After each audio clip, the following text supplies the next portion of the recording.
पनवेलमध्ये पावसाळ्यापूर्वी नाले सफाईला वेग. महापौर नितीन पाटील यांचा पाहणी दौरा. पावसाळ्याच्या पार्श्वभूमीवर पनवेल महानगरपालिकेकडून शहरातील नालेसफाईची कामे वेगाने सुरू करण्यात आली आहेत. खारघर आणि कळंबोली परिसरातील विविध ठिकाणी महापौर नितीन पाटील यांनी पाहणी दौरा करत अधिकाऱ्यांना आवश्यक सूचना दिल्या.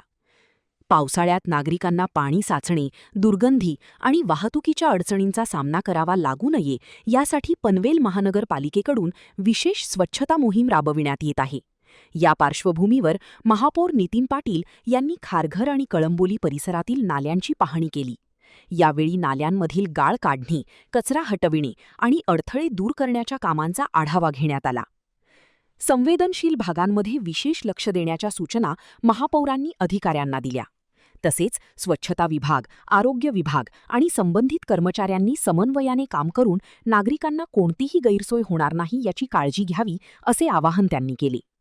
पावसाळ्यापूर्वी सर्व नालेसफाईची कामे पूर्ण करण्यासाठी महापालिका प्रशासन प्रयत्नशील असल्याचे यावेळी सांगण्यात आले.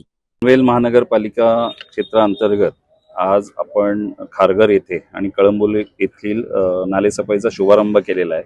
परंतु जसं आपण प्रभाग 17 जो सभागृह नेते ॲडव्होकेट प्रकाश बिनेदर साहेब यांच्या वॉर्डातनं स्वच्छता मोहीम सुरू केली, त्याचा इफेक्ट जाणवल्यानंतर या सगळ्या मोहिमा एकत्र करण्याची त्यांची संकल्पना आम्ही उचलून धरली आणि त्याद्वारे आम्ही एकाच ठिकाणी नालेसफाई आणि स्वच्छता मोहीम ही राबवत आहोत. त्यामुळे नागरिकांमध्ये अतिशय समाधानाचं असं वातावरण आहे. एकाच ठिकाणचा परिसर हा नाल्याद्वारे नाले पण स्वच्छ होत आहेत आणि त्याचवेळेला परिसरांची पण स्वच्छता होते. त्यामुळे अतिशय चांगला इफेक्ट आपल्याला या पुढील काळामध्ये बघायला मिळेल. कळंबोलीची नैसर्गिक भौगोलिक रचना बघता कळंबोली शहर हे समुद्र सपाटीपासून खाली असल्यामुळे नेहमीच इथे पूर परिस्थिती निर्माण होते. परंतु होल्डिंग पॉईंटचं आम्ही टेंडर आत्ताच निविदा प्रक्रिया राबवलेली आहे.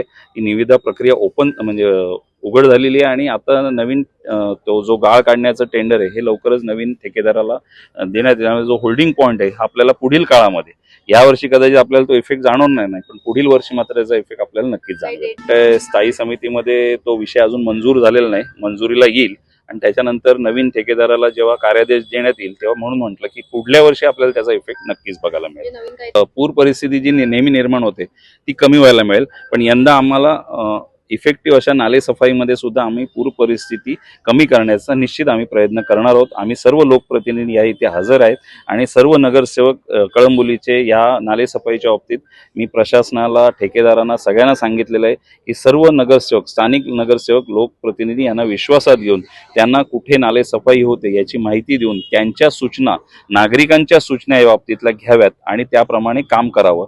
आपणच काम करावं, आपल्या ह्याच्याप्रमाणे असं करू नये असं मी त्यांना स्पष्ट सांगितलेलं आहे. आजची उद्योगनगरी न्यूजला सबस्क्राईब, बेल आयकॉनला प्रेस करा, लाईक, कमेंट आणि शेअर करा.